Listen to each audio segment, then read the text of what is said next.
नमस्कार साथियों, मैं सवय सिंह एक बार पुनः एनवीरा एजुकेशन यूट्यूब चैनल पर आपका हार्दिक स्वागत करता हूं। साथियों, भारतीय इतिहास की उत्कृष्ट कड़ी के अंदर हम पढ़ रहे हैं मुगल साम्राज्य के अंदर। मुगल साम्राज्य की संक्षिप्त ऐतिहासिक जानकारी ऑलरेडी हम ले चुके हैं और इसके तहत जहीरुद्दीन बाबर, नूरुद्दीन मोहम्मद हुमायूं और सूर्यवंश के शासक शेर शाह सूरी के बारे में हम ऐतिहासिक जानकारी ऑलरेडी ले चुके हैं। साथियों, मुगल साम्राज्य की कड़ी के अंदर हम प्रमुख शासकों के बारे में पढ़ रहे थे, तो आज हम पढ़ने वाले हैं जलालुद्दीन मोहम्मद अकबर के बारे में। अकबर के बारे में पढ़ेंगे, साथ ही अकबर से संबंधित समस्त जो ऐतिहासिक तथ्य हैं उनके ऊपर भी हम जानकारी लेंगे, उनका विवरण देखेंगे। साथ ही अकबर से संबंधित जन्म है, उनका राज्य अभिषेक है, उनकी सेना है, जो प्रसिद्ध जो बैटल हुआ हल्दी घाटी से संबंधित भी हम प्रमुख तथ्य उजागर करेंगे। साथ ही जलालुद्दीन मोहम्मद अकबर के लगभग 13 से 14 जो सैन्य अभियान हैं इनके बारे में भी हम विस्तृत रूप से चर्चा करने वाले हैं। साथ ही अकबर की प्रमुख जो विवाह हुआ है, निकाह हुए थे, उनके बारे में भी हम जरूर बात करेंगे। साथ में हम संक्षिप्त तौर पर आपके सामने रख देते हैं कि इस चैप्टर के तहत हम पढ़ने वाले क्या हैं। तो सर्वप्रथम हम जीवनी पढ़ेंगे सम्राट अकबर की। अकबर के बाद जीवनी पढ़ने के बाद में अकबर के सैन्य अभियान, नागौर दरबार, सुलह कुल नीति, अकबर के सिक्कों के बारे में पढ़ेंगे। साथ ही स्थापत्य के क्षेत्र में सम्राट अकबर के द्वारा जो महत्वपूर्ण योगदान दिया गया उसके बारे में भी पढ़ेंगे। साथ ही अकबर के 9 रत्नों के बारे में भी हम ऐतिहासिक जानकारी लेने जा रहे हैं। तो शुरू करने वाले हैं हम आज जलालुद्दीन अकबर के बारे में। चूंकि हम मुगल साम्राज्य पढ़ रहे हैं जो 1526 ईस्वी से लगाकर 1707 ईस्वी बताया जाता है, और अगर बात करें जलालुद्दीन अकबर के बारे में, क्योंकि हम प्रमुख शासकों के बारे में पढ़ रहे हैं, तो जलालुद्दीन अकबर का जो कार्यकाल हमें देखने को मिलता है मित्रों, वो मिलता है आपके 1556 ईस्वी से लगाकर 1605 ईस्वी। 1556 ईस्वी से लगाकर 1605 ईस्वी के दरमियान शासनकाल रहता है जलालुद्दीन अकबर का। अब हम बात कर लेते हैं जलालुद्दीन अकबर जो हैं, इनके जन्म से संबंधित सवाल कई बार पूछे जाते हैं। तो जन्म कब हुआ, कहाँ हुआ, इनके माता पिता से संबंधित भी ऐतिहासिक तथ्यों के बारे में विभिन्न कॉम्पिटिशनों के माध्यम से सवाल पूछे जाते हैं। जरूर ध्यान रखना, नोट डाउन करना हर एक इंपॉर्टेंट चीज को, जो आपको हर एक प्रतियोगिता के अंदर सफलता हासिल दिलाएगी। तो बात जन्म की कर रहे थे हम, तो अकबर का जन्म जो है साथियों, यह 15 अक्टूबर 1542 ईस्वी को बताया जाता है। 15 अक्टूबर 1542 ईस्वी को बताया जाता है, चूंकि उस समय नूरुद्दीन मोहम्मद हुमायूं जो हैं, ये दिल्ली सल्तनत से निष्कासित जीवन यापन कर रहे थे। इनका जीवन बताया जाता है 15 वर्षों तक कई सारी ठोकरें खाई थी, कई बार इन्होंने शरण ली है। चाहे ईरान की बात करें या सिंध की बात करें, तो जब इनका सिंध के अंदर इनको शरण मिली थी वीर राणा प्रसाद के यहाँ पर, अमरकोट के शासक, यहीं पर अकबर का जन्म बताया जाता है। तो 15 अक्टूबर 1542 ईस्वी को अकबर का जन्म बताया जाता है। और जन्म कहाँ हुआ था अकबर का, तो जगह बताई जाती है अमरकोट। अमरकोट जो वर्तमान पाकिस्तान यानी सिंध प्रांत में पड़ता है, सिंध प्रांत में पड़ता है। चूंकि उस समय अमरकोट का जो हिंदू शासक बताया जाता है, हिंदू शासक का नाम भी आपको पूछा जा सकता है। तो हिंदू शासक का जो नाम देखने को मिलता है, जिसने नूरुद्दीन मोहम्मद हुमायूं को शरण दी थी, उसका नाम जो बताया जाता है वो है आपकी वीरसाल राणा प्रसाद। वीरसाल राणा प्रसाद जो हैं, इनके राणा प्रसाद, वीरसाल राणा प्रसाद के महल में, वीरसाल राणा प्रसाद के महल में अकबर का जन्म बताया जाता है। अकबर के जन्म से संबंधित जानकारी ले ली है हमने। तो अब हम बात कर लेते हैं अकबर के पिता के बारे में कि अकबर के पिता का नाम हमें क्या देखने को मिलता है साथियों। तो अकबर के पिता का नाम देखने को मिलता है नूरुद्दीन मोहम्मद हुमायूं। नूरुद्दीन मोहम्मद हुमायूं, जिसे लड़खड़ाता हुआ बादशाह अबागा बादशाह भी बताया जाता है, हुमायूं इनके पिता का नाम बताया जाता है।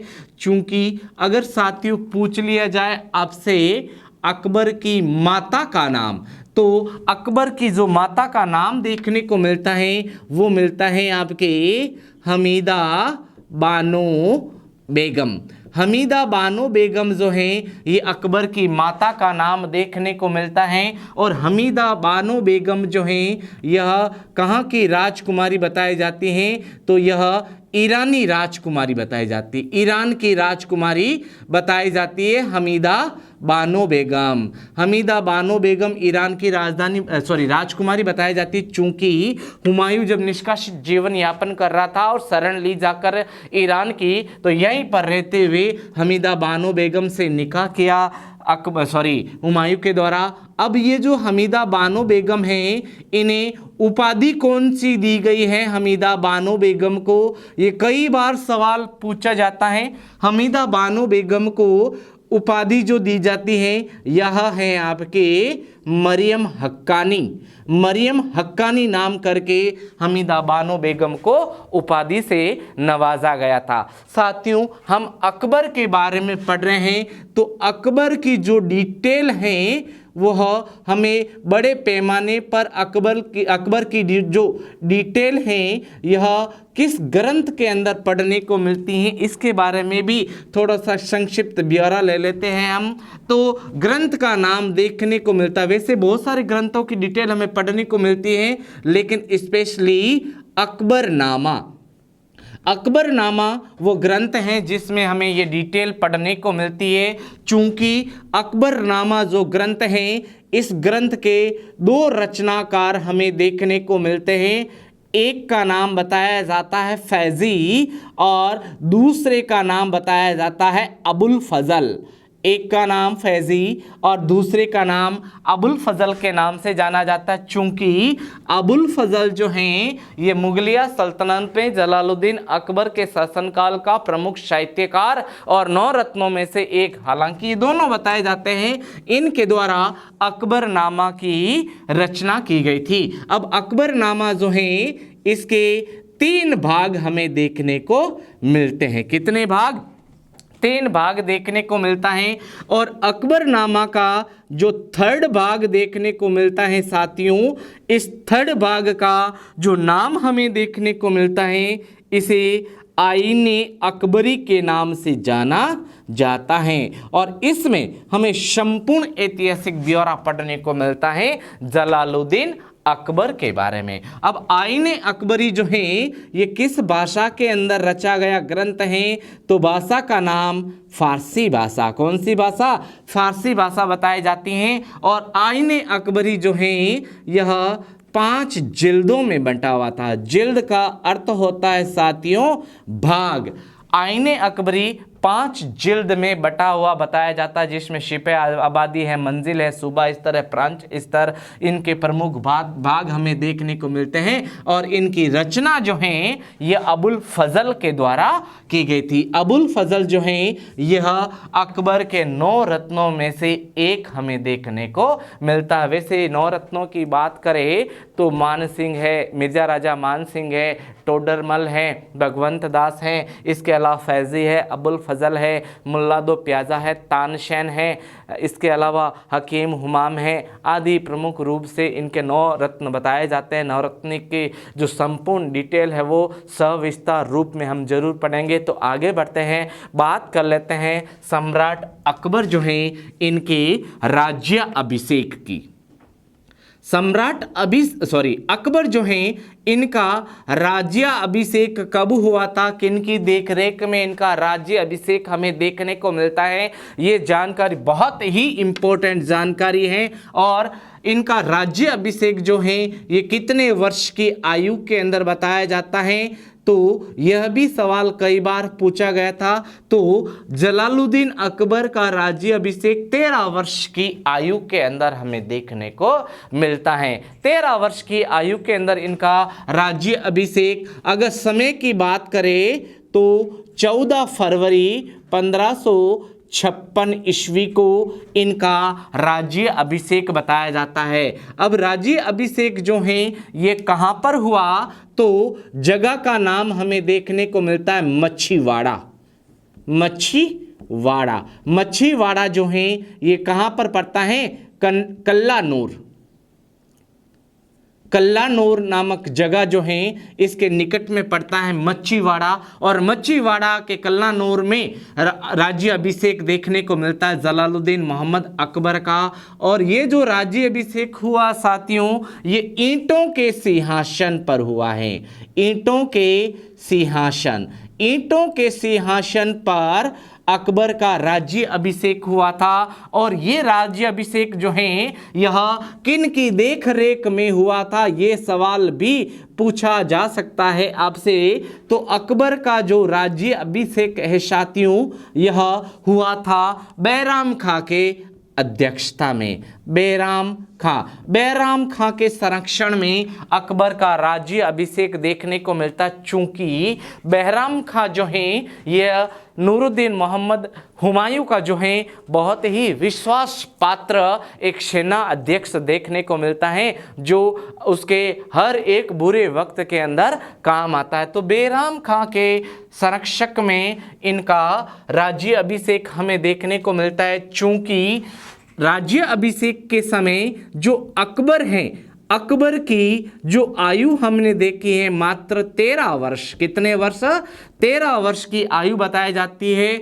चूंकि ये कम उम्र में बादशाह बन गया। चूंकि इस हालत में जो बैराम खां कम उम्र के अंदर बैराम खां और दाई ए मंगा के द्वारा जो शासन संचालित किया गया था, इसके बारे में भी सवाल कई बार पूछा जाता है। अकबर की उम्र जो है मात्र 13 वर्ष बताई जाती है। ऐसी अवस्था के अंदर जो शासन है, शासन का जो संचालन है साथियों, शासन जो है बैराम खां और व दाई ए मंगा, बैराम खां वो दाई ए मंगा के की देख रेख में पूरा शासन संचालित किया गया। और इनकी देख रेख में जो शासन संचालित किया गया है, इसे पर्दा शासन या पेटीकोट शासन के नाम से भी जाना जाता है। पर्दा शासन भी कह सकते हो आप इसे, और इसे पेटीकोट शासन के नाम से भी व्यक्त कर सकते हो। पेटीकोट शासन या पर्दा शासन के नाम से भी जाना जाता है। चूंकि दाई ए मंगा जो हैं, इसने बाल्य अवस्था से ही अकबर की परवरिश करना शुरू कर दिया था। तो पर्दा शासन या पेटीकोट शासन किसे कहा जाता है, मैंने आपके सम्मुख रख दिया है। चूंकि अब हम बात कर लेते हैं जलालुद्दीन अकबर जो है 13 वर्ष की अवस्था के बाद में जब सारा का सारा शासन जो है स्वयं संचालित करने लग गया था, तो उस समय जो प्रसिद्ध युद्ध हमें देखने को मिलता, बहुत प्रसिद्ध युद्ध बताया जाता है। प्रसिद्ध युद्ध जो हमें देखने को मिलता है साथियों, उसे किस नाम से जाना जाता है, तो इसे पानीपत द्वितीय के नाम से जाना जाता है। पानीपत द्वितीय जो युद्ध हुआ था, यह कब बताया जाता है, तो पानीपत द्वितीय युद्ध जो है ये 5 नवंबर 1556 ईस्वी को हुआ था। 5 नवंबर 1556 ईस्वी को यह युद्ध हुआ था। यह जो युद्ध है जिसे पानीपत द्वितीय के नाम से जाना जाता है, इसमें किन के सम्मुख ये युद्ध हुआ बताया जाता है, तो इस युद्ध के अंदर जो दो पक्ष आपस में लड़ गए थे, इसमें एक पक्ष का नाम अकबर बताया जाता है और अकबर की देखरेख में बैराम खां जो बताया जाता, प्रमुख सेना अध्यक्ष बताया जाता है बैराम खां वसेस हेमू विक्रमादित्य के मध्य ये युद्ध बताया जाता है। चूंकि पानीपत द्वितीय जो 5 नवंबर 1556 ईस्वी को युद्ध हुआ था, इस युद्ध के अंदर हेमू विक्रमादित्य जो बताए जाते हैं, इसकी संपूर्ण डिटेल अभी हम पढ़ लेते हैं। यह जो युद्ध हुआ था, इस युद्ध के अंदर बैराम खां की जो नीतियां हैं, इस नीतियों के तहत ये बताया जाता है, इतिहासकार ये बताते हैं कि हेमू जो विक्रमादित्य शासक बताया जाता है जिसने विक्रमादित्य की उपाधि धारण की है, वह अपना जो कवच है बहुत ही लाजवाब कवच पहनकर ये युद्ध क्षेत्र में उतरते थे। और बताया जाता है कि इस युद्ध क्षेत्र के अंदर उनका जो कवच बताया जाता है हेमू का संपूर्ण शरीर को ढका गया था लोहे के कवच से, और उनकी मात्र आंखें दिखाई दे रही थी शत्रु सेना को। उस समय बैराम खान ने अपने जो सेना अध्यक्ष है, सेना नायक हैं, उनको यह आदेश दिया है कि हमें केवल और केवल जो निशाना साधना है वो बैराम खां की आंखों को साधना है। जब बैराम खां की आंखों को निशाना बनाते हुए पानीपत द्वितीय युद्ध के अंदर यह जब युद्ध लड़ा गया है तो आंख दुर्भाग्य से आंख में ना लगा और आकर हेमू यानी हेमू विक्रमादित्य जो हैं इनकी गर्दन में लग गया। चूंकि गर्दन में लगने के कारण हेमू विक्रमादित्य जो हैं इस युद्ध के अंदर मूर्छित हो गए। मूर्छित का मतलब होता है घायल हो गया। जब घायल हो गया है तो घायल अवस्था के अंदर उसे पकड़ा गया और पकड़कर अकबर के सम्मुख प्रस्तुत किया गया।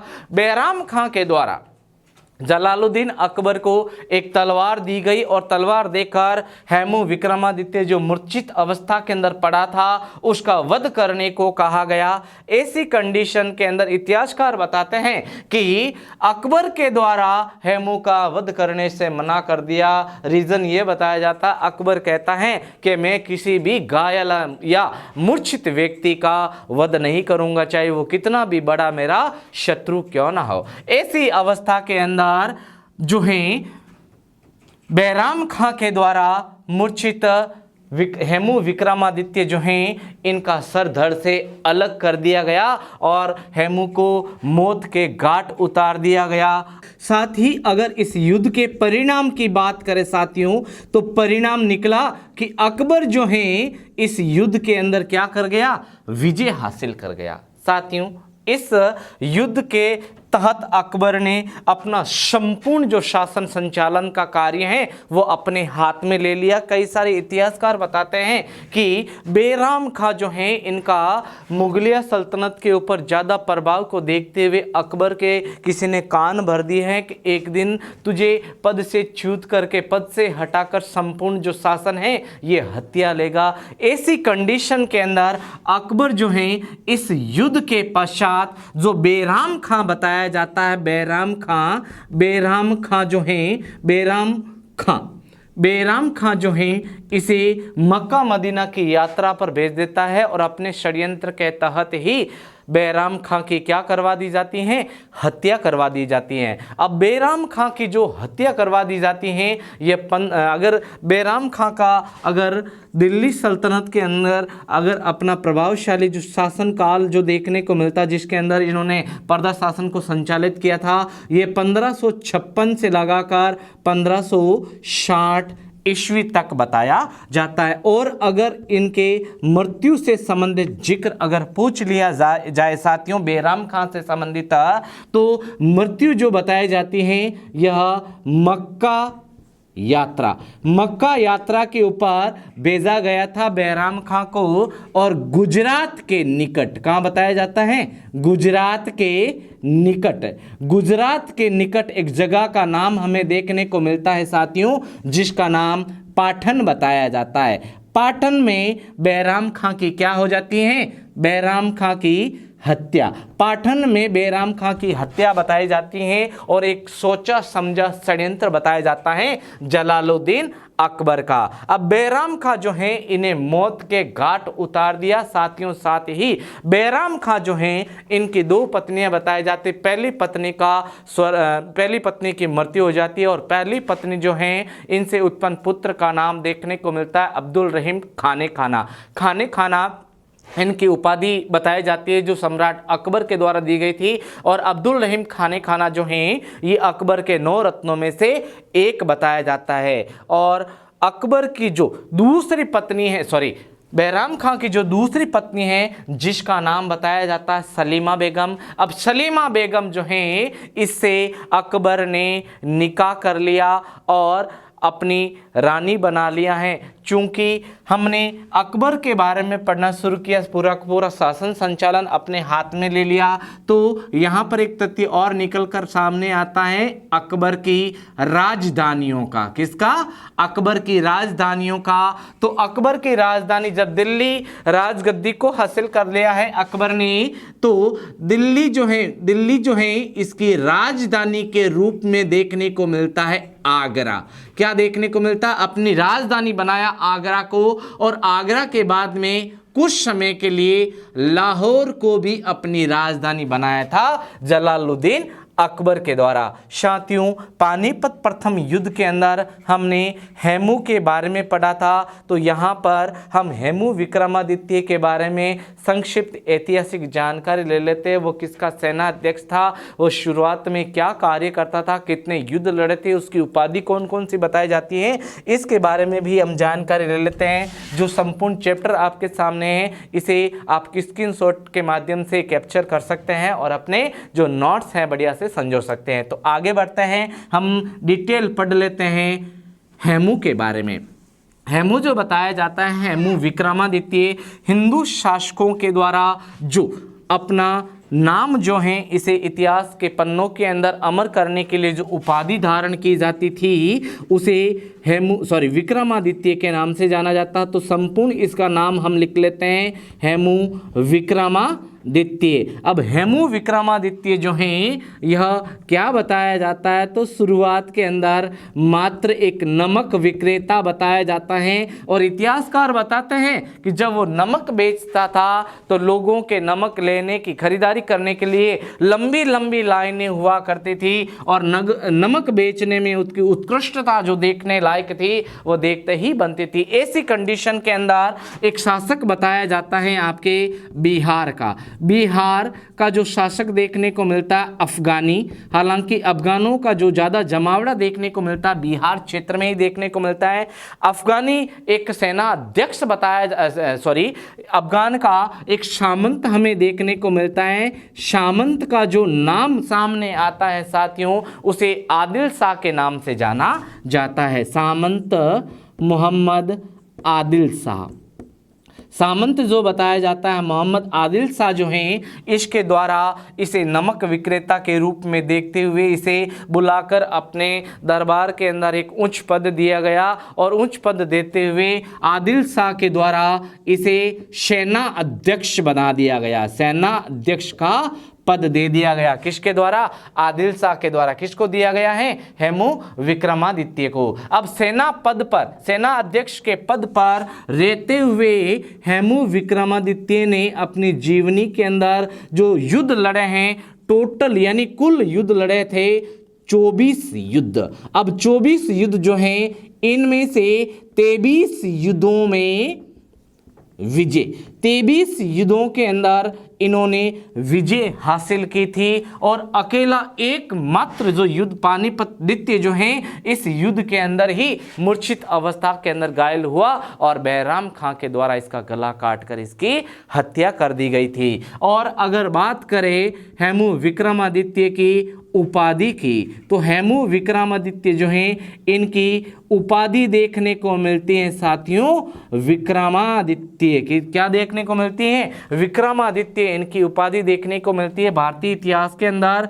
14 प्रमुख शासकों ने जो उपाधि धारण की है वो विक्रमादित्य के नाम से जाना जाता है, और विक्रमादित्य की उपाधि धारण करने वाले जो प्रमुख शासक बताए जाते हैं, सबसे इंपॉर्टेंट इनमें चंद्रगुप्त विक्रमादित्य जो गुप्त वंश का शासक बताया जाता है, बहुत ही प्रसिद्ध बताया जाता है। अब विक्रमादित्य की उपाधि धारण करने के पीछे भी एक ऐतिहासिक तथ्य बताया जाता है कि वह हिंदू सम्राट जिसके द्वारा बाहरी आक्रमणकारियों जिनमें शक हैं, शक-शीतियन हैं, हूण हैं, कुषाण है आदि आक्रमणकारी जातियां जो भारत के अंदर आक्रमण के उद्देश्य से आई, अब इन आक्रमणकारी जातियों को भारत से पुनः खदेड़ कर बाहर फेंक दिया है।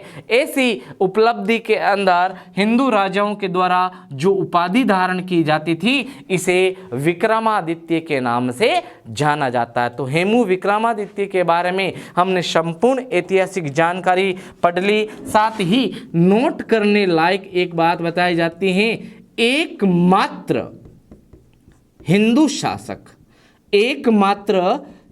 शासक जिसने मुगल काल में एकमात्र हिंदू शासक जिसने मुगल काल में दिल्ली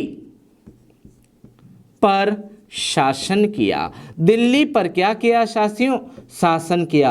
एकमात्र हिंदू शासक जिसने मुगलिया सल्तनत के 1526 से लगाकर 1707 ईस्वी के दरमियान दिल्ली के ऊपर शासन करने वाला बताया जाता है। तो साथियों, हमने इस चैप्टर के माध्यम से अकबर की संक्षिप्त जीवनी पढ़ ली है, उनके प्रसिद्ध युद्ध के बारे में पढ़ लिया। अब हम आगे बढ़ते हैं और आगे बढ़ते हुए अब हम बात कर लेते हैं अकबर के विवाह के बारे में। अकबर के कुल कितने विवाह बताए जाते हैं? कुछ विवाह की स्थिति गौण बताई जाती है ऐतिहासिक तथ्यों के अनुसार, लेकिन जो प्रमुख रूप से अकबर के विवाह हमें देखने को मिलते हैं, इनकी संपूर्ण ऐतिहासिक जानकारी के बारे में हम ब्यौरा ले लेते हैं। तो बात कर लेते हैं अकबर के विवाह के बारे में। अकबर के विवाह यानी अकबर का जो पहला विवाह है वो किसके साथ में देखने को मिलता है, किसकी पुत्री बताई जाती है। अकबर के पुत्रों के बारे में भी हम जानकारी जरूर लेंगे। तो हम यहाँ पर देख लेते हैं अकबर के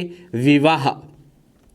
अकबर के विवाह, तो अकबर के विवाह की जब हम बात करते हैं साथियों, तो अकबर के विवाह की श्रेणी के अंदर सबसे पहला फर्स्ट यानी प्रथम विवाह जो देखने को मिलता है, निकाह जो देखने को मिलता है अकबर का, वह मात्र 9 वर्ष की आयु, 9 वर्ष की आयु में अकबर का पहला विवाह होता है। और पहला जो विवाह होता है यह विवाह होता है साथियों रुकैया बेगम से। किससे?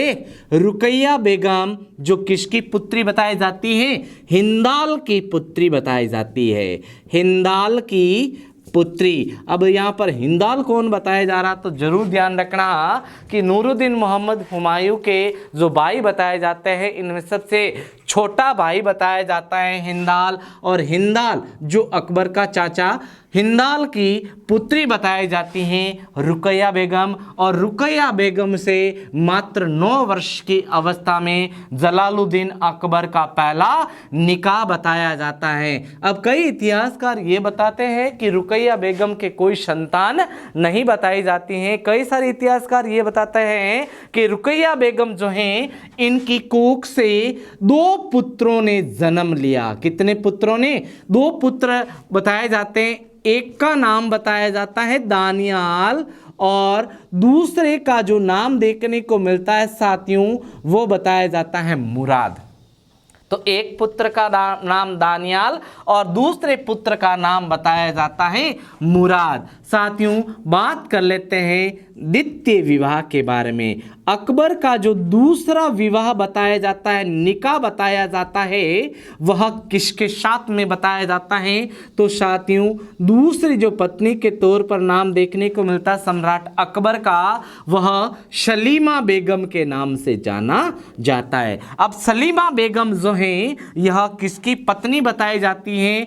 तो सुनिए आप, बैराम खां की विधवा। बैराम खां की विधवा के तौर पर भी इसे जाना जाता है, चूंकि जिस समय बैराम खां ने दूसरी शादी की थी, उस समय बैराम खां की उम्र बताई जाती 60 वर्ष और इसके आधी उम्र की बताई जाती है सलीमा बेगम। अब सलीमा बेगम की कोख से उत्पन्न होने वाले पुत्रों का जिक्र हमें पढ़ने को नहीं मिलता है, लेकिन बैराम खां के पुत्रों की बात करें तो नाम आता है अब्दुल रहीम खाने खाना। अब्दुल रहीम खाने खाना। अब्दुल रहीम जो खाने खाना है, यह बैराम खां का क्या बताया जाता है साथियों? पुत्र बताया जाता है, जो अकबर के 9 रत्नों में से एक बताया जाता है। अकबर के 9 रत्नों में से एक बताया जाता है आपके बैराम खां का पुत्र अब्दुल रहीम। अब्दुल रहीम अर्थात रहीमदास जी के जो दोहे बताए जाते हैं, वह अब्दुल रहीम बहुत ही उत्कृष्ट रचनाकार रहा है मुगल काल का। तो आगे बढ़ते हैं नंबर 3। तीसरा जो विवाह होता है यानी तृतीय विवाह जो देखने को मिलता है अकबर का विवाह भी कह सकते हो आप, इसे निकाह भी कह सकते हो। और यह जो विवाह हमें देखने को मिलता है, यह विवाह देखने को मिलता है हरकू बाई से। किससे? हरकू बाई से यह विवाह देखने को मिलता है। हरकू बाई, जिन्हें जोधाबाई के नाम से भी जाना जाता है। साथियों जरूर ध्यान रखना, जोधाबाई नाम मात्र एक उपाधि बताई जाती है। वे मुगल राजपूत वीरांगनाएं जिनकी शादी की जाती थी मुगलों के साथ में, उनको जो उपाधि दी जाती थी उसे जोधाबाई के नाम से जाना जाता है। चूंकि हरकू बाई जो हैं, इनका विवाह जो देखने को मिलता है साथियों, यह शांबर के निकट। किसके निकट? शांबर के निकट। इनका विवाह शांबर के निकट बताया जाता है और समय बताया जाता है 6 फरवरी 1562 ईस्वी को। कब हुआ था ये निकाह? 6 फरवरी 1562 ईस्वी को यह विवाह देखने को मिलता है, जो अकबर के तीसरे विवाह के रूप में जाना गया था, सांबर के निकट। अब हरकू बाई जो हैं, ये किसकी पुत्री बताई जाती हैं? तो जयपुर जो नरेश बताया जाता है बारमल, जयपुर नरेश बारमल की पुत्री। किसकी? बारमल की पुत्री।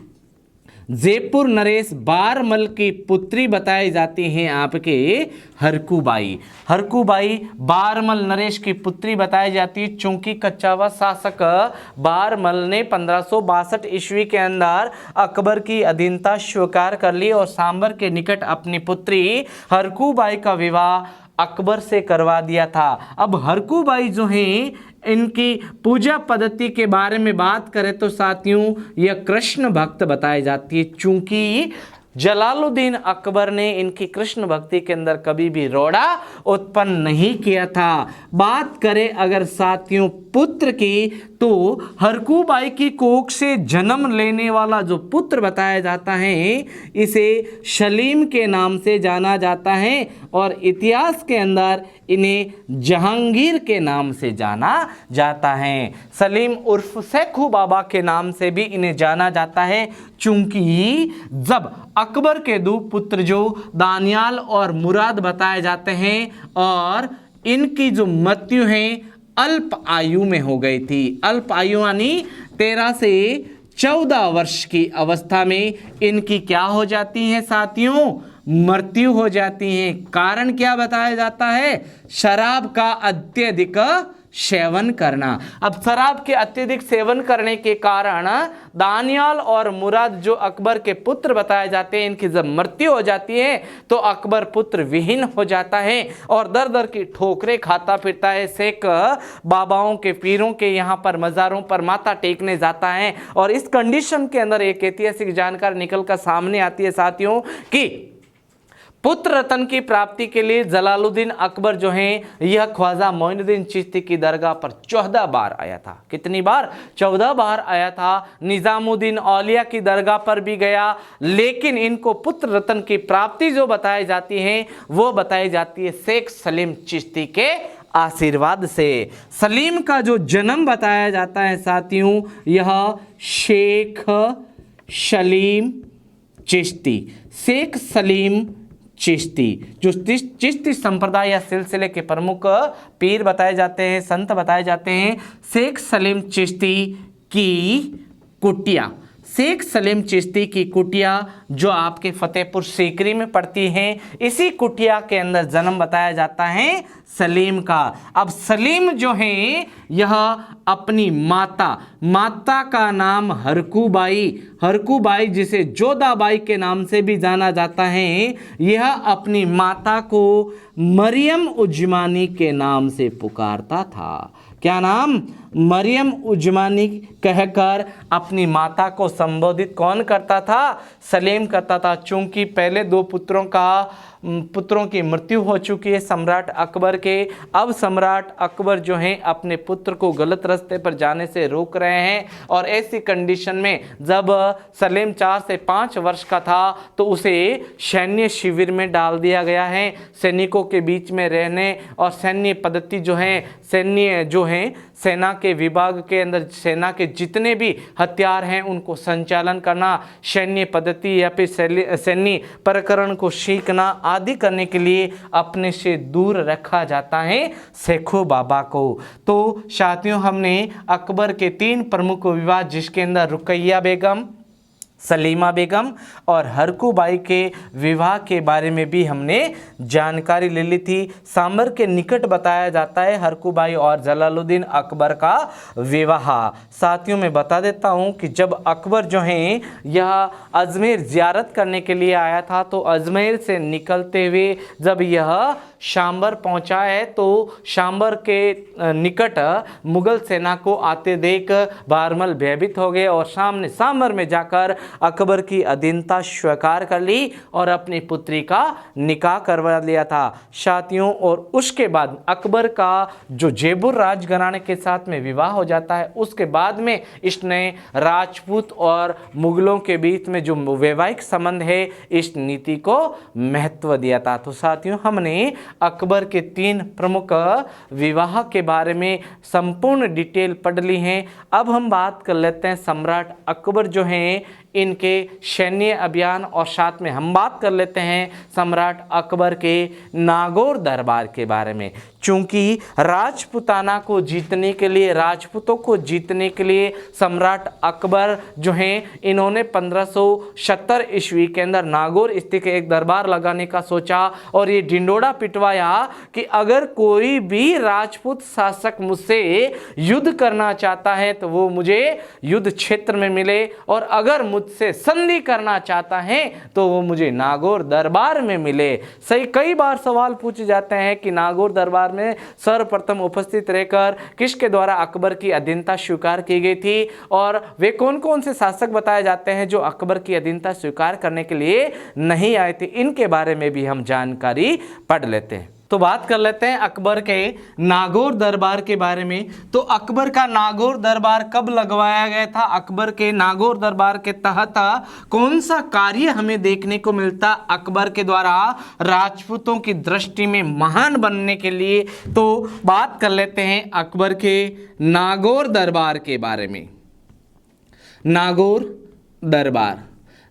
दरबार के बारे में बात करते हैं तो समय हमें देखने को मिलता है 1570 ईस्वी। 1570 ईस्वी जो बताई जाती हैं उस समय राजपुताना यानी राजस्थान जो है राजपुताना, इसमें अकाल पड़ा था। क्या पड़ा था साथियों? अकाल पड़ा था। अब अकाल राहत के तहत लोगों की दृष्टि में, राजपुताना के शासकों के दृष्टि में अच्छा बनने के लिए सम्राट अकबर ने अकाल राहत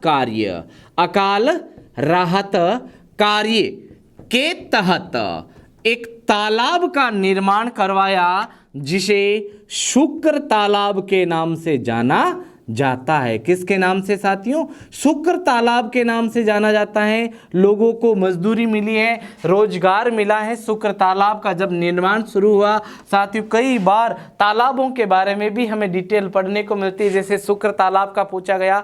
और अगर पूछ ले जैसलमेर से संबंधित, तो जैसलमेर से संबंधित एक तालाब बताया जाता है जिसका नाम गड्डीसर तालाब, जिसका निर्माण राव गड्सी ने करवाया था। और एक और तालाब का नाम हमें देखने को मिलता है जिसका नाम पद्मला तालाब। अब पद्मला तालाब जो है ये किस किले से संबंधित बताया जाता है? तो किले का नाम हमें साथियों देखने को मिलता है रणथंभौर उर्फ रणथपुर का किला, जहां पर पद्मला तालाब स्थित बताया जाता है। तो साथियों, नागौर दरबार को लगाने के पीछे अकाल राहत कार्य के तहत शुक्र निर्माण तालाब का निर्माण भी करवाया गया था। तालाब का निर्माण भी करवाया गया और ढिंढोरा पिटवाया कि जो राजपूत राजा मुझसे लड़ना चाहते हैं वह मुझे युद्ध क्षेत्र में मिले और जो मुझसे अधीनता स्वीकार करना चाहते, संधि वार्ता करना चाहते हैं, वो नागौर दरबार में ससम्मान पहुंचे। यह जब ढिंढोरा पिटवाया है नागौर दरबार के अंदर सम्राट अकबर के द्वारा, तो अकबर के इस नागौर दरबार के आयोजन के अंदर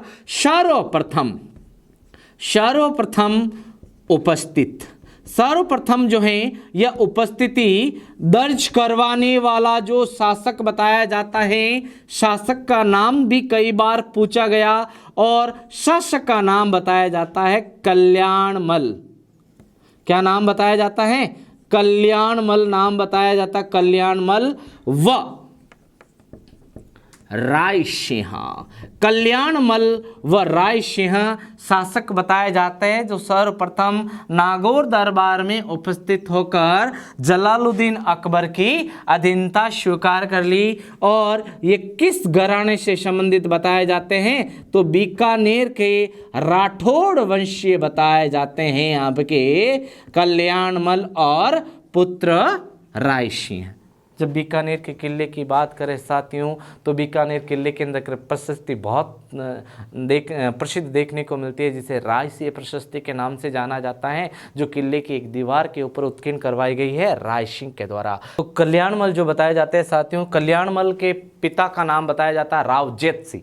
अब रावजेत सिंह जो हैं, रावजेत सिंह की हत्या या फिर मृत्यु बताई जाती है वो राजा मालदेव के द्वारा बताई जाती है। अब राजा मालदेव के द्वारा जब रावजेत सिंह की हत्या बताई जाती है तो इसके वो बहुत ही उत्कृष्ट साहित्य के अंदर पिरोया गया, जिसे रावजेत सिरो छंद कहा जाता है। रावजेत सिरो छंद बहुत ही उत्कृष्ट एक रचना देखने को मिलती है। कल्याणमल और रायसिंह के बारे में और अन्य ऐतिहासिक जानकारी बीकानेर इतिहास के समय हम पढ़ेंगे। तो सर्वप्रथम उपस्थिति दर्ज करवाने वाले शासक का नाम कल्याणमल और रायसिंह, जो बीकानेर के राठौड़ वंशीय शासक बताए जाते हैं। राठौड़ वंशीय शासक की स्थापना राव बीका के द्वारा की गई थी बीकानेर के अंदर, जो राव जोधा के पुत्र बताए जाते हैं। तो आगे बढ़ते हैं। यह जो दरबार है, इस दरबार के अंदर जो नहीं आए अधीनता स्वीकार करने वाले जो शासक नहीं बताए जाते हैं, जिनमें अधीनता स्वीकार नहीं की थी, अधीनता स्वीकार नहीं। अब अधीनता स्वीकार नहीं करने वाले जो शासक बताए जाते हैं, इनमें एक का नाम रावचंद्र सेन बताया जाता है। रावचंद्र सेन। व दूसरा जो शासक बताया जाता है, इसे महाराणा प्रताप के नाम से जाना जाता है। रावचंद्रसेन राव मालदेव के पुत्र बताए जाते हैं। रावचंद्रसेन का एक भाई बताया जाता है जिनका नाम बताया जाता है राम। जब नागौर दरबार लगाया गया था राम ऑलरेडी इस दरबार में अपनी पहले उपस्थिति दर्ज करवा चुका था। जब रावचंद्रसेन नागौर दरबार पहुंचे, अपने भाई को देखकर ये वापस विमुख हो गए, वापस जोधपुर पहुंच गए। अब रावचंद्रसेन के द्वारा जो तत्कालीन मारवाड़ के शासक बताए जाते हैं, रावचंद्रसेन के द्वारा जब अकबर की अधीनता स्वीकार नहीं की गई तो हुसैन कुली के नेतृत्व में अकबर ने यहाँ पर सेना भेजी, जिसके कारण रावचंद्रसेन जो हैं मारवाड़ का शासन त्याग कर ये दर दर की ठोकरें खाने पर मजबूर हो गए थे। इसे भूला बिसरा भटकता हुआ शासक भी कहा जाता है और इसे मारवाड़ का महाराणा प्रताप के नाम से भी जाना जाता है, जो समय समय पर अपने बुरे वक्त के अंदर अपनी रियासत के कुछ क्षेत्रों को बेच कर अपना जीवन यापन किया था।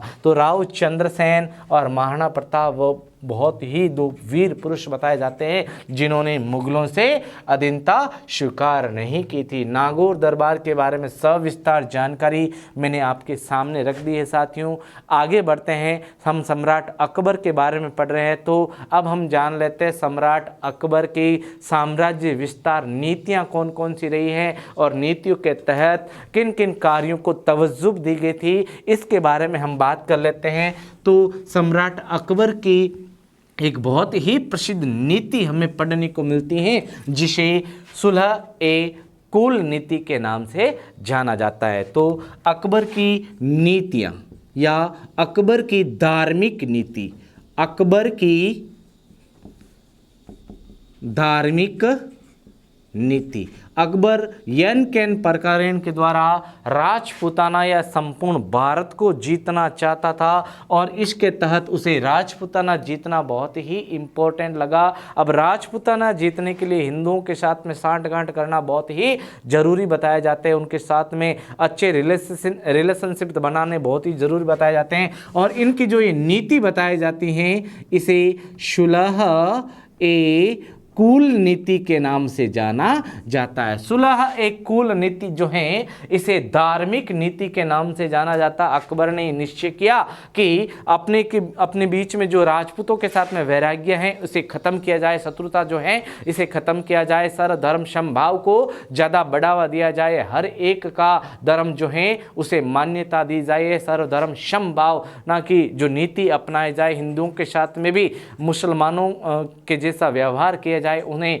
उच्च पदों पर काबिज किया जाए। इस नीति के तहत प्रमुख रूप से ये कार्य देखने को मिलते हैं। अब अकबर की सुलह एक कुल नीति जो बताई जाती है साथियों, इनके तहत जो अकबर के द्वारा जो प्रमुख रूप से जिन कार्यों को नीतियों को तवज्जो दी गई वो कौन कौन से बताए जाते हैं, तो वह बताया जाता है जिसमें नंबर 1 जजिया व तीर्थ यात्रा कर, जजिया व तीर्थ यात्रा कर समाप्त।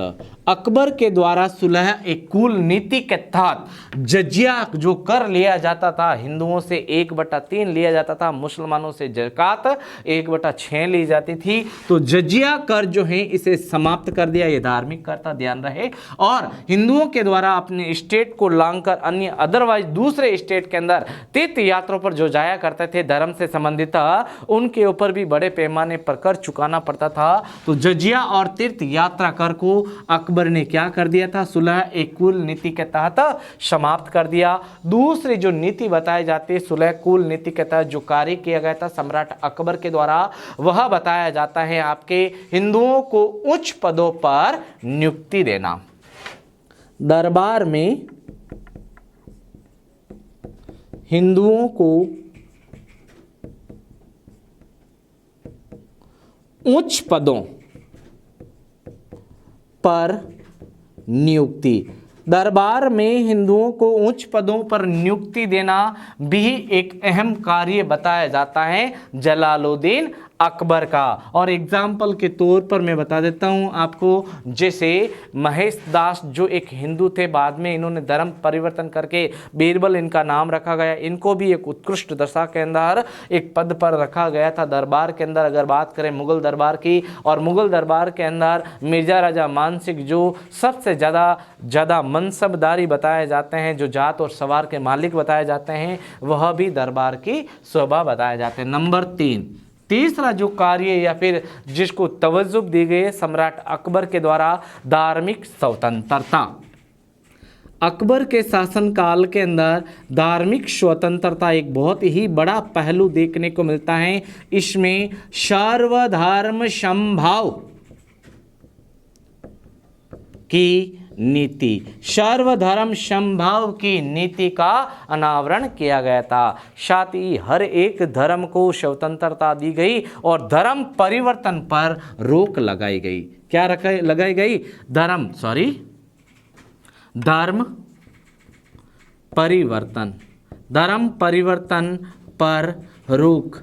कई बार देखने को मिलता है कि हिंदुओं पर ज़्यादा अत्याचार किए जाते थे, साथ ही अगर बात की जाए सिखों की साथियों, तो सिखों पर स्पेशली जो सिख जाति बताई जाती हैं, जिसके अंदर 10 गुरु बताए जाते हैं, इनके तहत सिख जो संप्रदाय है, इनके लोगों के ऊपर मुगलों के द्वारा अनेक समय पर अत्याचार किए गए थे इस्लाम धर्म को धारण करने के लिए। तो अकबर जिस समय शासक बना है, उसने धार्मिक लोगों को स्वतंत्रता दे दी धर्म के मायने में, और धर्म परिवर्तन, अगर किसी को भी धर्म परिवर्तन के लिए बाध्य किया जाए तो उसके ऊपर रोक लगा दी थी सम्राट अकबर ने। नंबर 4, चौथा जो प्रमुख तवज्जो दी गई थी कार्य को, वह हिंदू प्रथाओं और त्योहारों को अपनाना।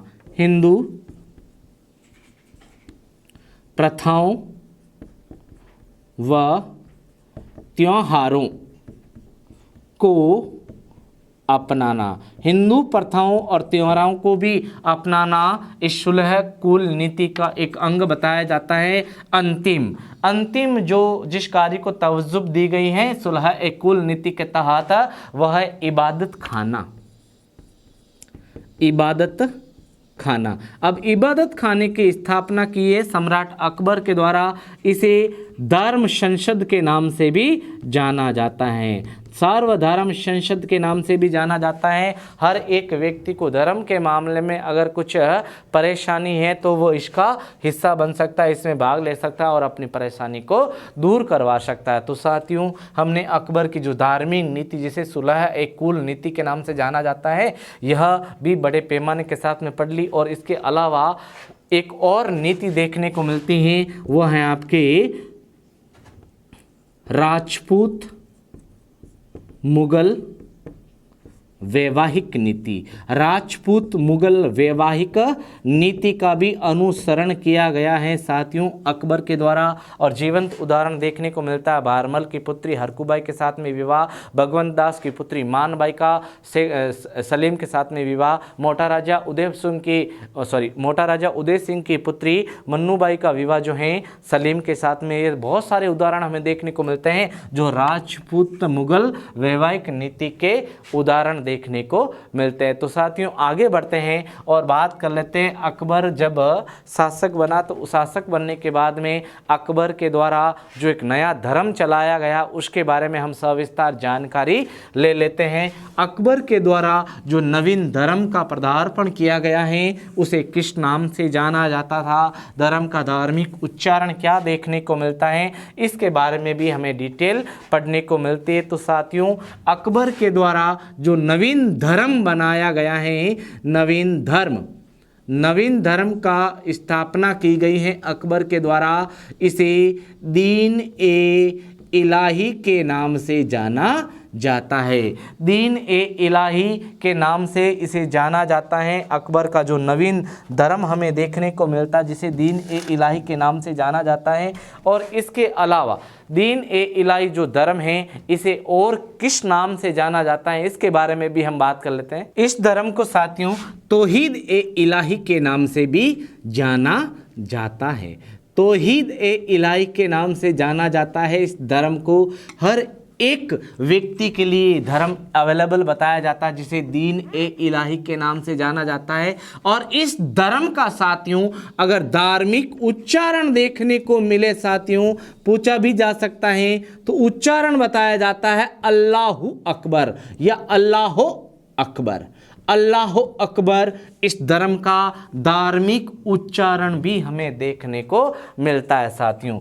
और इस धर्म की जो स्थापना से संबंधित जिक्र अगर पूछा जाए साथियों तो इस धर्म जिसे दीन ए इलाही धर्म के नाम से जाना जाता है इस धर्म की स्थापना मार्च 1582 ईस्वी मार्च 1582 ईस्वी में यह नवीन धर्म चलाया गया, दीन ए इलाही के नाम से जाना जाता था। हालांकि भारतीय इतिहासकार जो बताते हैं इस धर्म के तहत, इस नवीन धर्म के तहत जो अकबर के द्वारा स्थापित किया गया था इसके अंदर रूल्स रेगुलेशन और नियम जो बताए जाते हैं बहुत ही कठिन बताए जाते हैं जिसके कारण इस धर्म को किसी ने अंगीकार नहीं किया था। हालांकि इसके प्रमुख 20 प्रमुख शिष्य इनको बताए जाते हैं जो जिन्होंने इस धर्म को अंगीकार किया। लेकिन इस धर्म का जो प्रथम शिष्य बताया जाता है वह बताया जाता है आपके महेश दास को। महेश दास जो है इस धर्म का पहला शिष्य बना जिसे बीरबल के नाम से भी जाना जाता है। बीरबल जो है यह हाजिर जवाबी के लिए जाना जाता है। प्रथम शिष्य या अनुयायी के तौर पर इसे ही देखा जाता है। साथ ही दीन ए इलाही धर्म की जब स्थापना की गई है जलालुद्दीन अकबर के द्वारा उस समय ही इलाही संवत का ही प्रचलन करवाया गया। इलाही संवत का प्रचलन अकबर के द्वारा इलाही संवत का जब प्रचलन शुरू करवाया गया था तो इसे मुगल काल का एक प्रमुख कैलेंडर संवत के नाम से भी जाना जाता है, जो अकबर के द्वारा प्रचलित करवाया गया। हालांकि इसका जो प्रचलन है ज़्यादा देखने को हमें मिलता नहीं। तो साथियों, हमने दीन ए इलाही धर्म के बारे में संपूर्ण डिटेल जानकारी ले ली, जो मुगल शासक जलालुद्दीन अकबर के द्वारा स्थापित किया गया था। अब हम बात कर लेते हैं साथियों, जलालुद्दीन जो अकबर हैं, इनके द्वारा जो सिक्के प्रचलित करवाए गए थे, इनके बारे में बड़े पैमाने पर जो डिटेल हमें देखने को मिलती हैं, इसके बारे में भी मैं आपको मौखिक उच्चारण के तौर पर बता देता हूं कि सम्राट अकबर के द्वारा जो शाही टकसाल हैं वो दिल्ली के अंदर स्थापित करवाई गई थी, और शाही टकसाल का जो प्रमुख अधिकारी होता था उसे दरोगा के नाम से जाना जाता था। और अकबर ने अपने शासनकाल के अंदर जो टोटल टकसालें स्थापित करवाई थी, टोटल बहुत सारी टकसालें बताई जाती हैं, जिसके अंदर स्वर्ण मुद्राओं से संबंधित, चांदी और तांबे से संबंधित भी टकसालें बताई जाती है। प्रमुख जो अधिकारी देखने को मिलता है उसे अब्दुल समद के नाम से जाना जाता है। अगर सिक्कों की बात करें तो इतिहास के अंदर अकबर के द्वारा सबसे बड़े वजन का, ज़्यादा वजन का जो सिक्का प्रचलित करवाया गया था, जिसे 101 तोले का सिक्का कहा जाता है, उसे संसब के नाम से जाना जाता है। जलाली सिक्का भी बताया जाता है। और इसके अलावा जो अकबर के द्वारा स्थापित जो नवीन सिक्कों का प्रचलन शुरू करवाया गया था, इसमें बड़े पैमाने पर सबसे ज़्यादा प्रचलित जो बताई जाती है मुहर और इलाही सिक्का बड़े पैमाने पर प्रचलित बताया जाता। तो साथियों, आज हमने जलालुद्दीन अकबर जो हैं, इसमें पार्ट फर्स्ट के तहत हमने अकबर की संपूर्ण जीवनी पढ़ी। जीवनी के तहत अकबर के राज्याभिषेक, पर्दा शासन या पेटिकोट शासन, इसके अलावा अकबर के संपूर्ण वैवाहिक जो स्थिति है, इसके बारे में भी हमने जानकारी ली। साथ ही अकबर के नागौर दरबार के बारे में पढ़ा, अकबर द्वारा स्थापित नवीन धर्म के बारे में डिटेल पढ़ ली। साथ ही इस चैप्टर के तहत अकबर कालीन जो प्रमुख साहित्य और साहित्यकार हैं, इसके बारे में भी हमने सविस्तार चर्चा कर ली। साथ ही अकबर के द्वारा स्थापित जो साम्राज्य विस्तार नीतियाँ, जिसमें राजपूत मुगल वैवाहिक नीति और सुलह एक कुल नीति के बारे में सविस्तार जानकारी पढ़ ली। तो साथियों, पार्ट 2 के अंदर अकबर, जलालुद्दीन अकबर पार्ट 2 के अंदर अकबर के प्रमुख सैन्य अभियानों के अंदर पढ़ेंगे, जिसमें 13 से 14 प्रमुख सैन्य अभियानों के बारे में डिटेल पढ़ने को मिलती हैं। साथ ही अकबर के जो उत्कृष्ट कार्य हैं उनके बारे में भी हम सविस्तार पढ़ेंगे। साथ ही अकबर के बारे में जो डिटेल हमें पढ़ने को मिलती है, इसके अंदर अकबर के जो महाराणा प्रताप के साथ में जो हल्दी घाटी का युद्ध हुआ था, उसका बड़े पैमाने पर सार गर्भित डिटेल भी हम पढ़ने वाले हैं। साथियों, मैं आपसे पुनः आग्रह करता हूं कि अगर आप इस चैनल पर नए हैं तो प्लीज़ आप एनवीरा एजुकेशन यूट्यूब चैनल को सब्सक्राइब कीजिए, ज़्यादा से ज़्यादा शेयर और इस पर कमेंट्स कीजिए और लाइक कीजिए, और हर एक कंपटीशन से संबंधित जानकारी, नवीन जानकारी आपको इस चैनल के माध्यम से ज़रूर दी जाएगी। Best of luck for future. धन्यवाद।